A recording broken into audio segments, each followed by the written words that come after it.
Moose Off-Road, official sponsor of the 1994 ISDE, is proud to bring you this exciting video. Innovative products committed to quality. That's Moose Off-Road.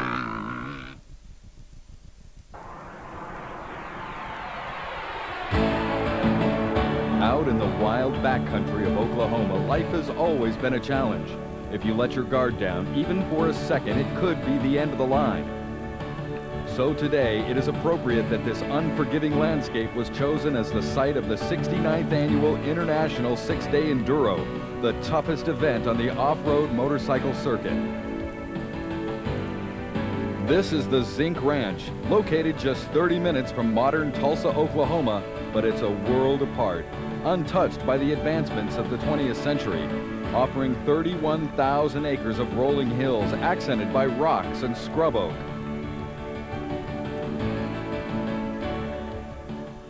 More than 600 riders from 30 countries have assembled to test no less than 750 miles of trail riding, covering some of the rockiest, twisted, tree-choked trails ever laid out for off-road racing. Enduro got its start in England in 1913. Since then, Enduro rules haven't changed much. The point of the contest has always been to ride your motorcycle over the prescribed course in the prescribed time and do the special test sections faster than the other riders.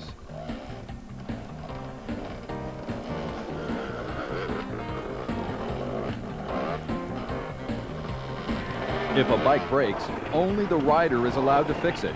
An assistant can hand the rider a tool or a part or give advice, but the actual work must be done by the rider.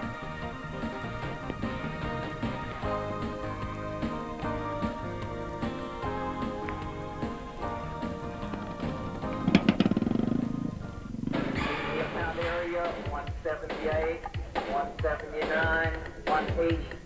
The 69th Annual ISDE slated 624 advanced entrants, but only 555 riders from 30 countries actually make the start.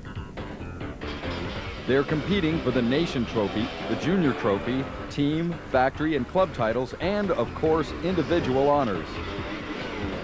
In addition to being broken into teams, the competitors are also ranked by class, which is determined by the size of the motorcycle. The 125cc two-stroke bikes of Class 1 have 108 total entrants. The 175cc two-stroke bikes of Class 2 are by far the largest grouping with 299 total entrants. Class 3 has 89 participants riding on 350cc four-stroke bikes. And finally, 59 riders are competing on the big 1300cc four-stroke bikes of Class 4. These bikes weigh about 300 pounds apiece. This is only the second time in ISDE history that the event has been held in the United States. The first was 20 years ago in Massachusetts, and because of the locale, there are about 200 American competitors. And this year, for the first time in the history of ISDE, women are competing. Over the years, the Europeans have dominated this event, but the Zinc Ranch is home turf for the Americans and may prove to be an advantage. Among the Europeans, the Italians are the favorites for the Nation Trophy with a collection of past champions like Fabio Farioli, Mario Rinaldi, Maurizio Carminati, and 93 world champion Giovanni Sala. 1983 ISDE titleist Sven-Erik Johnson and 1993 runner-up Anders Eriksson lead the highly regarded Swedish Nation Trophy team. Not to be overlooked is the Finnish team, led by three-time world champion Kari Tiainen, this year competing in the 1300cc four-stroke class. He's supported by teammates Mika Ahola and Petteri Sylvan. And of course, the French, led by Stefan Peterhansel, are always tough at ISDE. If there was ever a year when the Americans could surprise with a Nation Trophy victory, this could be it. Ty Davis, Guy Cooper, Randy Hawkins, Rodney Smith, Scott Summers, and Jeff Russell hope to make the best of this rare home field advantage. Day one is a serious eye-opener for most of the field as they ride over the rocky soil of the Zinc Ranch. The bikes are in great shape and spirits are high. In day one, fatigue has yet to become a factor. USA Junior Trophy Team rider Brian Garahan goes down with a broken wrist before even making it to the first special test. This plunges the U.S. junior team into last place and virtually removes any chance for victory.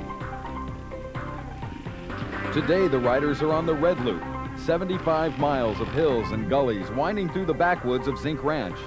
Each day, they must complete 2 circuits of the loop as well as compete in 4 special tests, 2 on grass and 2 over very difficult terrain. Under ISDE rules, riders have to maintain a certain schedule and make designated checkpoints within 1 minute. Going through early or late results in a penalty.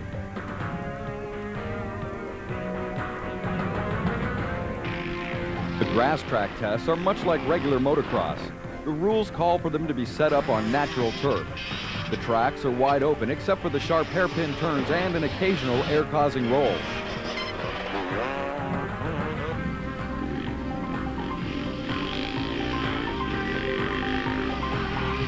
The first time around the loop each day, the special tests are not timed, which gives the riders an opportunity to practice.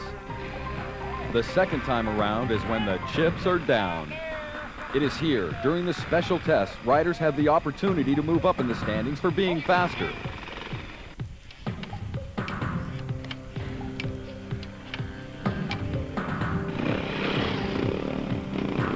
The standings at the conclusion of competition on day 1 are encouraging for the favorites, but there are some surprises. For the Nation Trophy, Italy has jumped out to a substantial lead. France is in second place with Stefan Peterhansel leading the team, holding down first place in Class 2. A bit of a surprise, the United States is in third place on the strong performances of Ty Davis and Scott Summers. Sweden is fourth and fifth place belongs to the Netherlands. The Nation Junior Trophy race also finds the Italians in first place with Sweden second. France is third with Dominique Costas holding down 20th position in Class 2. Australia is fourth, with 3 of their 4 team members finishing in the top 15 of their classes, and the Netherlands is fifth. In the factory team competition, Husqvarna Factory 2's international team, made up of an Italian, a Finn, and a Frenchman, is in first place. Husqvarna Factory 1's international team is second. KTM Ferrioli Italy is third. Husaberg 1 of Sweden is fourth, and the Suzuki Man team with United States riders Randy Hawkins, Guy Cooper, and Rodney Smith is fifth. In the club competition, Italia A is in first by a slim margin. Salt Fork Dirt Riders, a USA team, is second. Slovakia Team 2 is in third. RFME team from Spain in fourth, and Slovakia Team 1 is fifth. Now, here are the top 10 for each of the 4 individual classes for day 1.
Day 2 dawns with red sky to the east, reminding everyone of that old seafaring adage, red sky in morning, sailor take warning.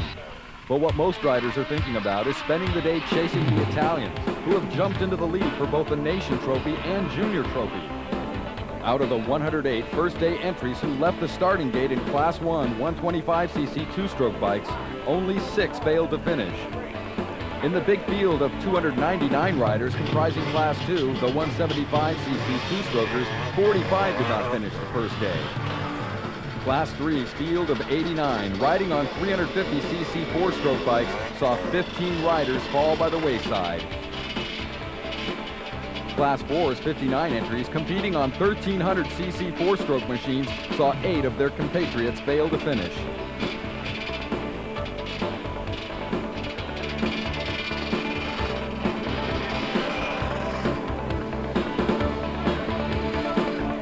At the end of each day, all the competitors' bikes are impounded and kept under guard. In the morning, a rider cannot remove his bike until his number is called. At that point, he has only 10 minutes in which to do any maintenance work prior to his start. Impound area 356. What's your biggest problem so far? No problem. It's very hard for me. Very rocky, very hard for me.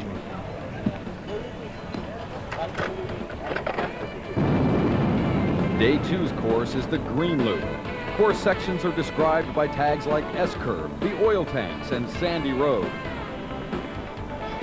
The Tulsa trail riders who set the courses mixed it up pretty good with tight woods followed by wide open sections where the riders can wind it out. Steep hills are followed by gradual slopes, but wherever you ride on Zinc Ranch, you find rocks.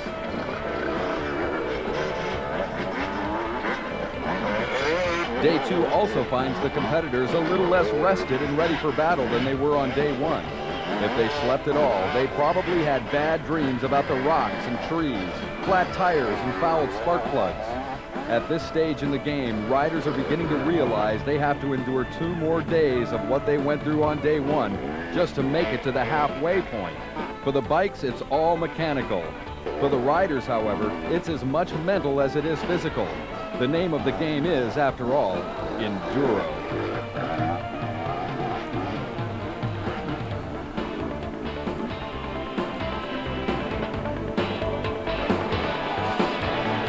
With all the body armor on, you can't tell the men from the women, and when they ride, you can't tell either. And of course, the rocks can't tell. They'll knock the muffler off anybody's bike, or if given the chance, make their tires flat. Plus, hidden in the woods and behind rocks are course marshals who are watching, waiting to catch someone who isn't changing their own flat or doing all the mechanical work on their bike, or maybe even taking a shortcut. If they catch you cheating, you're out.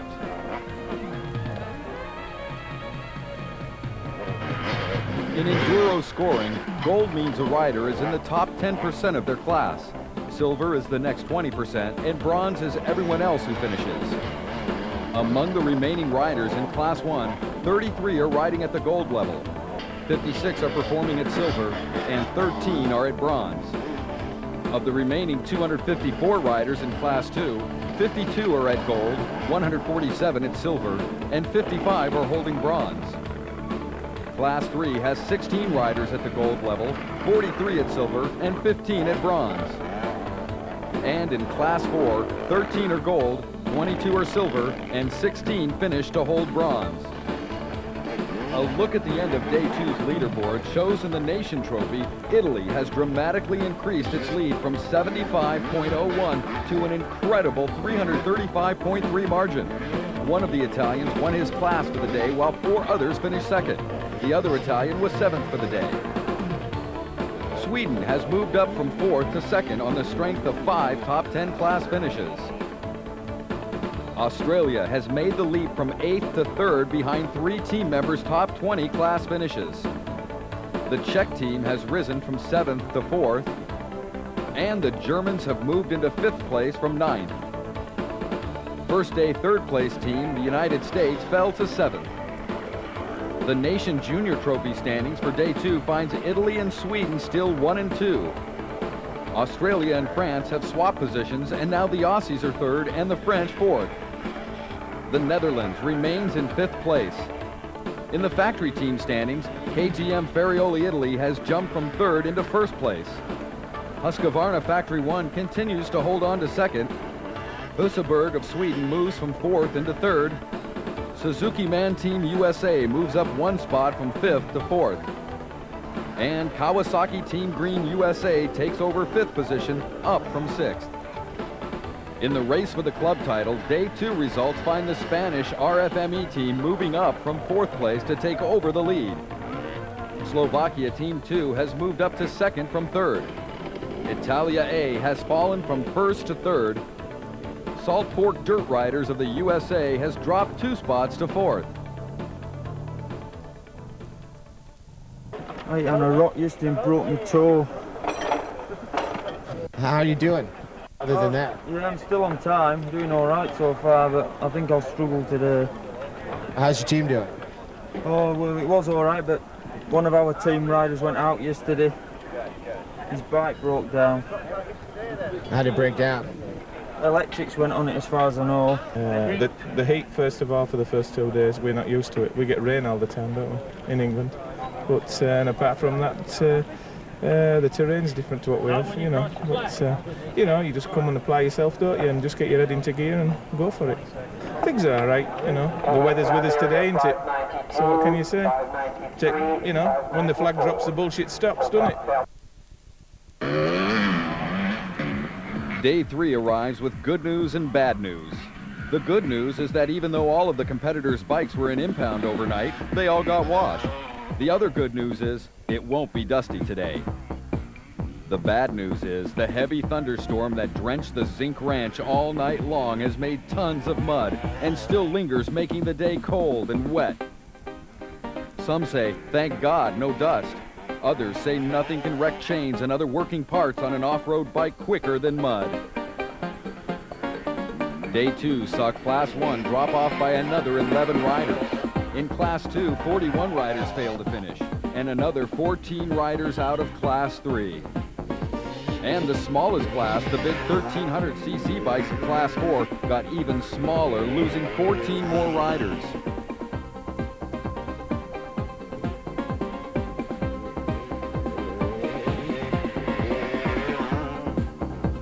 Today, the challenge is from the Blue Loop, which takes the riders to the furthest point on the Zinc Ranch.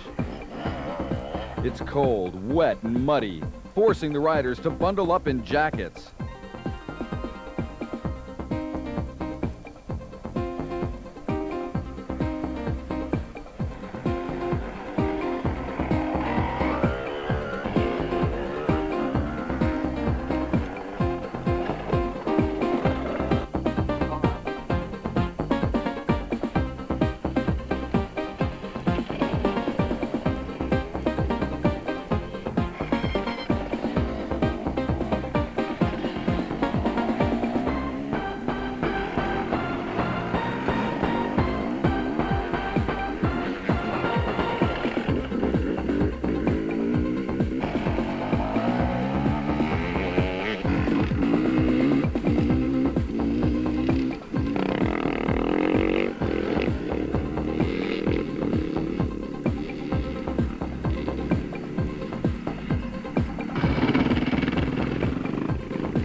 Fatigue continues to take its toll as the constant pounding of the rocks and hills eliminates the weak. Day 3 promises to be particularly cruel to the Enduro competitor. Yesterday saw the demise of Katrina Price of the UK's Woodbine Club. The other 2 women riders, Carol Williams and Lisa Gibson, are hanging in there with teammate Jason Rains. Their Bremerton Cruiser Club team is in 33rd place out of 104 club teams. The hometown club team, the Tulsa Trail Riders, are currently in 7th. The rain finally stopped, and by mid-morning, all that remained was the dense cloud cover. The weather means it will also be that much harder for riders who are forced into trailside maintenance. After a while, it all seems to run together. One part of the trail looks like all the other parts. One grass test is just like all the other grass tests. But still, if the rider lets his guard down even for a second, it can be costly.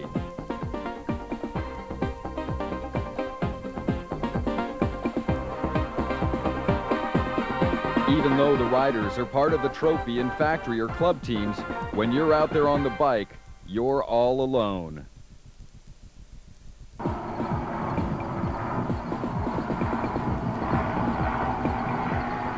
On they ride over the rocks of Zinc Ranch, pushing ahead, hoping to gain a few seconds in the special test or make up a minute on the trail loop so they have more time to fix their bikes. With the end of the ride today, those that remain know they're halfway there. halfway to finishing the toughest 6 days of off-road racing to be found anywhere on Earth.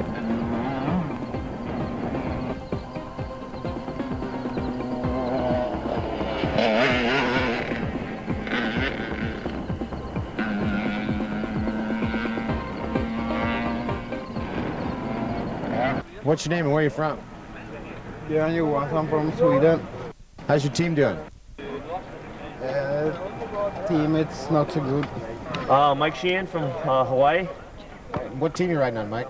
Riding for the Rock Island Riders club team. And how's your club doing? We've lost one guy, we got 2 left. Hanging in there, body's breaking down, bike's breaking down, but survival mode. Dave Moore, Canada. How's your team doing, Dan? Well, we lost one guy. The other 2 are still on silver. Day 3 saw the field of Class 1 drop another 5 riders, leaving 86 competitors of the original 108. Class 2 lost another 33 riders, cutting the huge starting field of 299 down to only 180. 6 more Class 3 riders did not finish the Blue Loop, reducing them to 54 from the first day field of 89.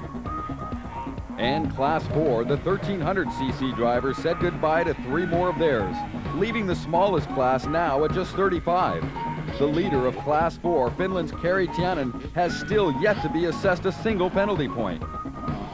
It has to be an ongoing sense of deja vu as the riders go once more into the breach of Zinc Ranch for another grueling 150 miles of competition. Today, it's back to the Red Loop. Out of 555 riders who started here on day 1, a total of 200 from all 4 classes have been eliminated. They could not endure the physical and mental hardships of Zinc Ranch. For some, it was bad luck. For others, bad planning. On the way down to the park for me, he stopped, we had to get a plug out to him, and now he's sweating on this, the engine rebuild. He's also rebuilding his front forks. He's had quite a 6 day, this man. Quite a 6 day. It's only halfway through. Yeah, only halfway through. Those that remain charge on, knowing the hardest part of the challenge is yet to come. Knowing that they have to repeat the last 3 days on bikes that have been beat up, with bodies that are worn down. The only advantage that's been gained by those who are left is there are a third fewer riders on the trail to hamper their progress.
The afternoon of day 4 sees a return of the rain, further complicating matters. Are we having fun yet?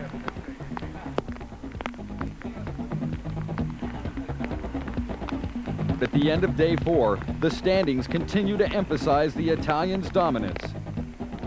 In the Nation Trophy race, nothing has changed since yesterday. The top 5 are still exactly the same. Italy in the lead, Sweden second, the Czechs third, the Germans fourth, and the Australians fifth. The Junior Trophy race, however, has seen some major changes. The Italians have fallen out of the lead, plunging all the way down into 7th place due to 125cc rider Jarno Buorno not finishing day 4. The new leader is Sweden, led by Bjorn Karlsson, who has finished 3rd in his class on 2 days and never less than 5th. Australia has moved into 2nd place in Junior Trophy from 3rd, and Netherlands has moved up from 4th to take over 3rd. Mexico has steadily moved up and now occupies 5th place. The factory team standing also saw no change from day 3 to 4.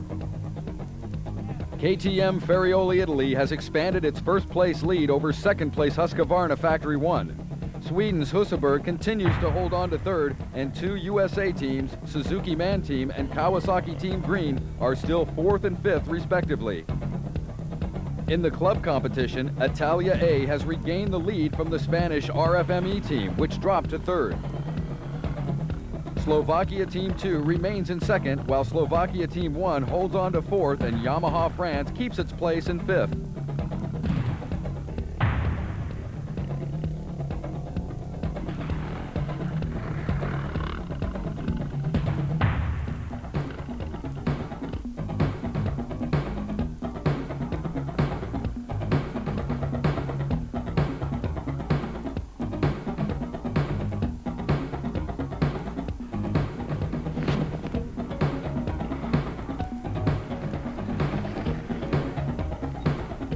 Battle the zinc ranch for 4 days and lose is a cruel fate.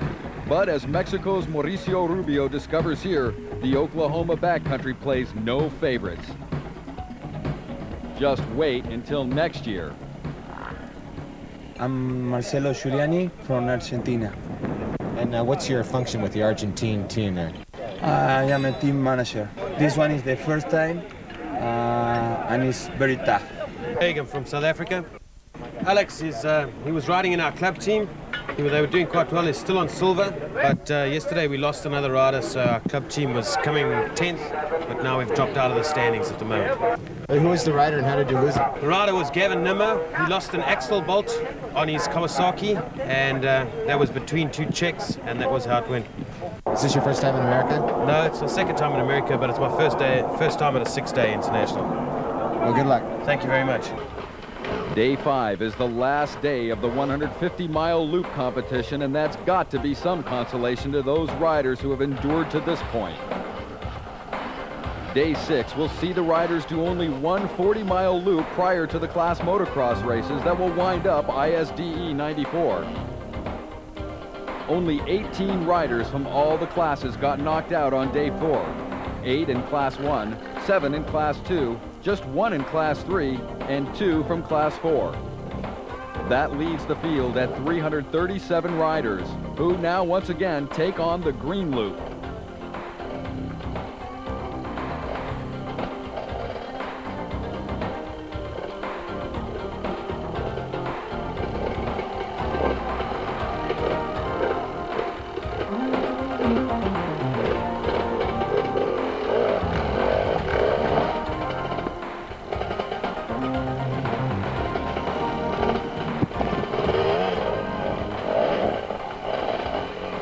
The weather for day 5 is fairly nice.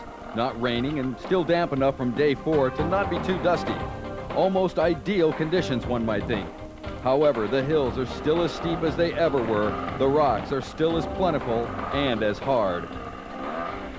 The only things to change are the riders and their bikes. They're more tired and more banged up than they were the day before. But still they charge on, some chasing the leaders, others being chased, and still others just in search of whatever it will take to get them to the finish line for one more day.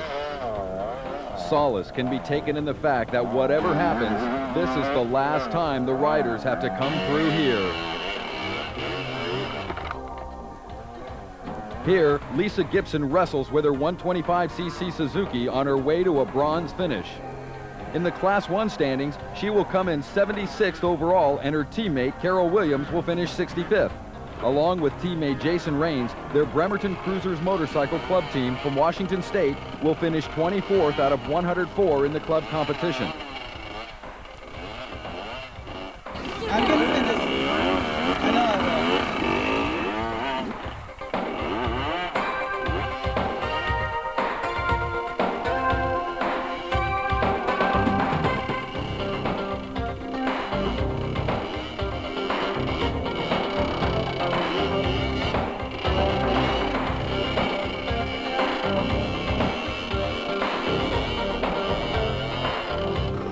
Any competitor left at this stage of the race is certainly of a frame of mind not to be denied.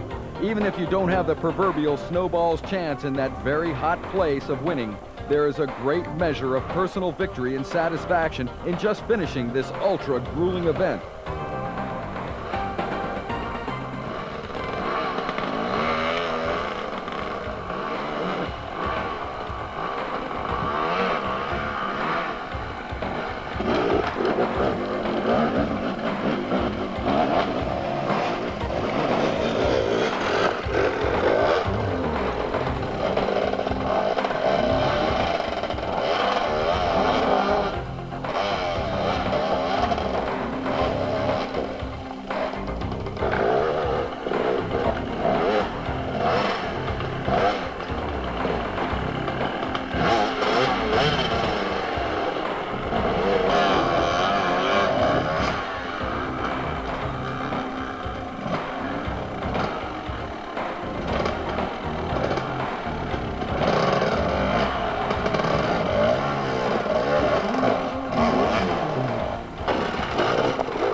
Here, Steve Reschke of the Norseman Motorcycle Club struggles but receives no cooperation from his 200cc Kawasaki.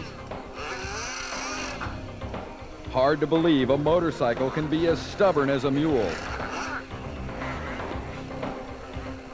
Obviously not one to give up, Steve will eventually finish dead last of the bronze medal winners in Class 2 in 171st place. But finish he does. His club team will finish 44th out of 104.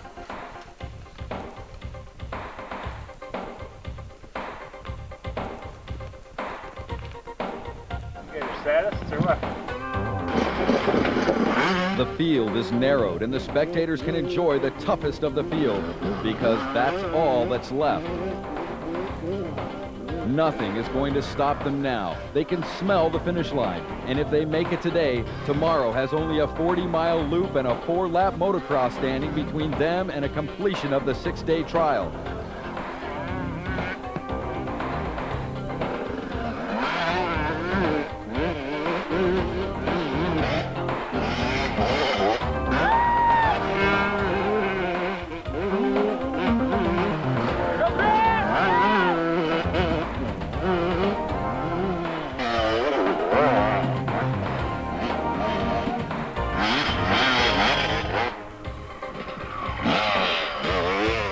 Mm-hmm.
Today is the grand finale.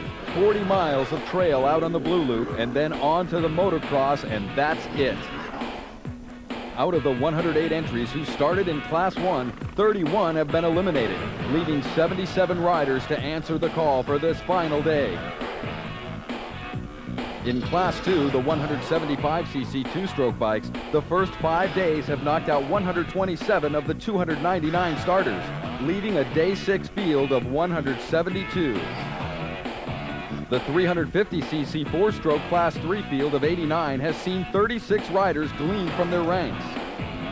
And the bikers riding the big 1300cc four-stroke machines of Class 4 have seen 26 of their numbers sent packing. As they complete their almost leisurely 40-mile loop prior to the motocross, the Italians are safely in first place for the Nation Trophy with a solid 575.34-point lead over second-place Sweden. The Czech team is in third, 2,123.22 points behind the Swedes. The Germans are holding fourth place, and Finland is in fifth. In the race for the Junior Trophy, Sweden is in first, but only by 470.26 points ahead of second place Australia. Third place Netherlands is 896 points in front of fourth place Germany, and Spain is in fifth. The factory competition finds KTM Ferrioli Italy holding on to first with an extremely low penalty point total of just 214. Second place Husqvarna Factory Team 1 is 162 points behind them. Husaberg 1 of Sweden is third, and USA Suzuki Man Team is fourth, and USA Kawasaki Team Green is in fifth. A little spin through the Zinc Woods and it's on to the grand finale, 11 heats of head-banging motocross action. For those of you who haven't been to a 6 days before, the last day is the most exciting day.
In the first of 3 heats for Class 1 125cc bikes, Californian Larry Ressler, riding for the Kawasaki Green Team in the factory competition, breaks out in front. He is pursued by Jeff Nilsson of the Swedish Trophy Team and Italian Trophy Team rider Marisimo Carminati.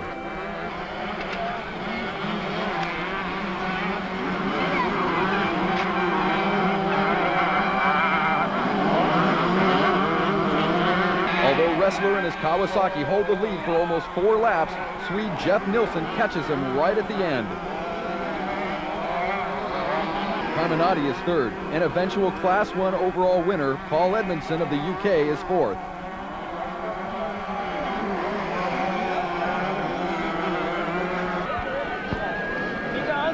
Motocross Heat 4, the first of 5 for the huge Class 2 field of 175cc bikes, features leader Stefan Petterhensel of France going against Italians Giovanni Sala and Giuseppe Galino and Americans Guy Cooper and Ty Davis.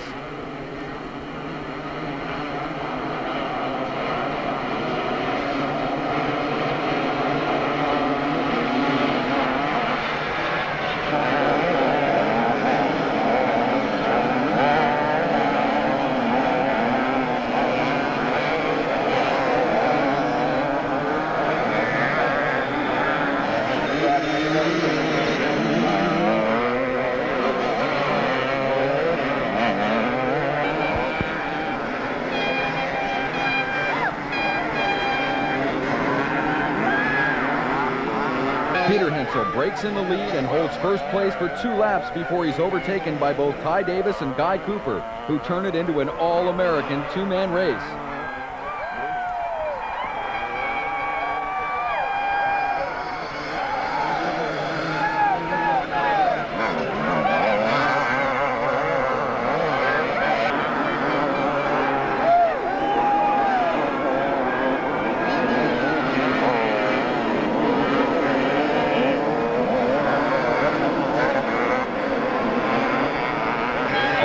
Teammates, Davis and Cooper go at each other with the spirit of competitors who want to win and don't care who they have to beat to do it.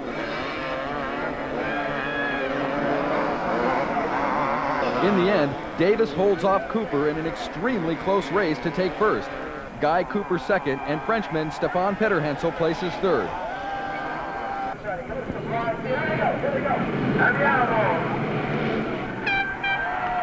Motocross Heat number 9 is the first of 2 for the 350cc bikes of Class 3. It features the Italian Nation Trophy riders Arnaldo Nicoli and Mario Rinaldi holding on to first and third place respectively in the class. Taking on Swedish team members Anders Eriksson, Sven-Erik Johnson, and Bjorn Karlsson, who are second, fourth, and fifth respectively in the class.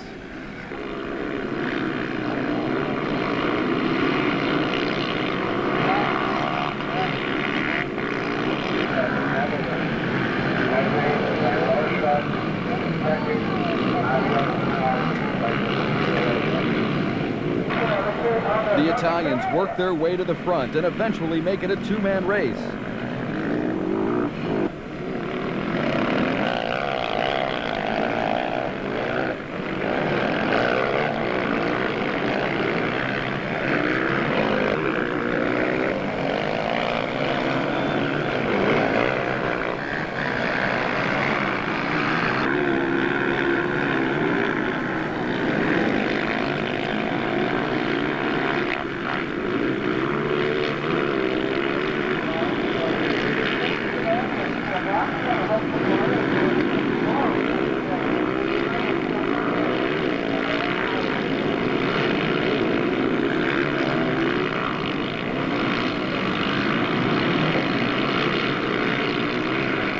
Rinaldi is the eventual winner, with Nicoli second and Otakar Kodorba of Slovakia in third.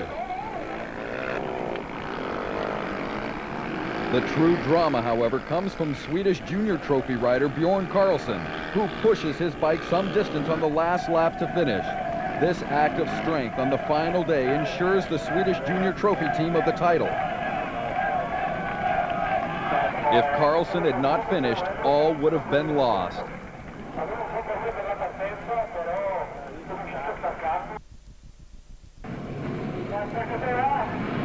In the tradition of saving the best for last, Motocross Heat 11, the only one for the 1300cc big bikes of Class 4, features class leader Kari Tianen of Finland going up against second place Italian Fabio Ferrioli and third place Swede Peter Jansson. Tianen, who has led the class from start to finish and is yet to pick up even 1 penalty point, breaks into the lead on the first turn and the chase is on.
pushes hard, but the Italian keeps right on his Husqvarna tailpipe.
On the last quarter of the last lap, Ferrioli makes his move, and in a daring attempt to pass the Finn, he tries to run him into the hay bales.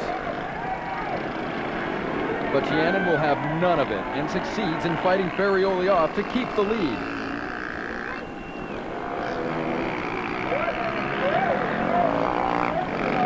Giannin's victory completes his flawless 6-day performance to win Class 4 with not a single penalty point. Ferrioli takes second, and the surprise third-place finisher is Jan van Veen of the Netherlands. One could not have asked for a more thrilling conclusion to ISDE 94. And now, here are the official final results of ISDE 94.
I'm Rick Hill. I'm the Chief Medical Officer for the ISDE in 1994. We've had a great deal of injury and dehydration problems the first 2 days. We had an extreme number of people come in late in the day on the first 2 days of the race, and we had people all over the floor with IVs in them. Fortunately, we haven't even begun to exceed our depth. We are well staffed, well equipped. We're seeing lots of extremity fractures, which we expected to see.